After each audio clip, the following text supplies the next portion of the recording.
Hello and welcome to Hank's Place. Today we're beginning to look at the Church of Philadelphia. It's found in Revelation 3, verses 3 to 13.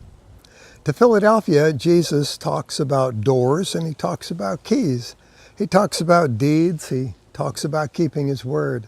Synagogue of Satan and the word of his perseverance. The hour of testing, holding fast. There's a lot of stuff here, including rewards like being made a pillar in God's house, and oddly, Jesus expressing his penmanship by writing the names of his God and the city of his God and his new name on us.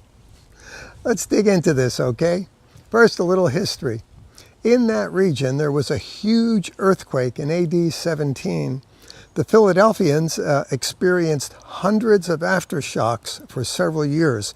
It was a shaking city, so keep that in mind. Now, Jesus begins by calling himself the holy and the true.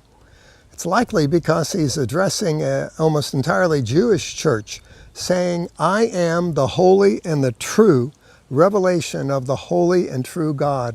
That would be a familiar expression to these Jews. Remember John 6:69 when the disciples said to Jesus, you are the Holy One of God. It fits.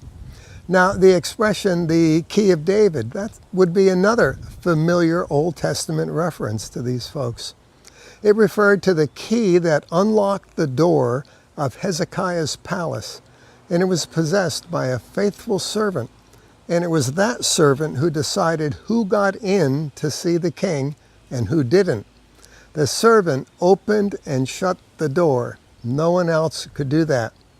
So religious people have always tried to control access into the kingdom of heaven, but here Jesus declares he is the holder of the key of David, and he decides who gets to come in. In Philadelphia, the religious Jews were hindering the gospel, so Jesus is reminding the Christians that he's the one who opens the door of faith to the Gentiles, Acts 14:27. These are very encouraging words in a difficult place. The Philadelphia church was also the smallest church in man's eyes of the seven, like David, the shepherd boy, perhaps. But little Philadelphia is the center of where the action was, for they kept his word. They believed Jesus, taking him at his word.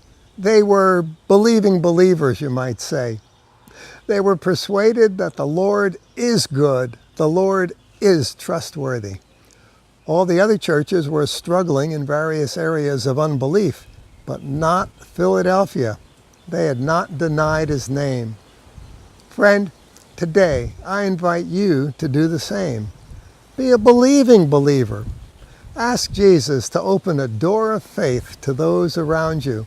You and Jesus, Jesus and you, helping others come alive.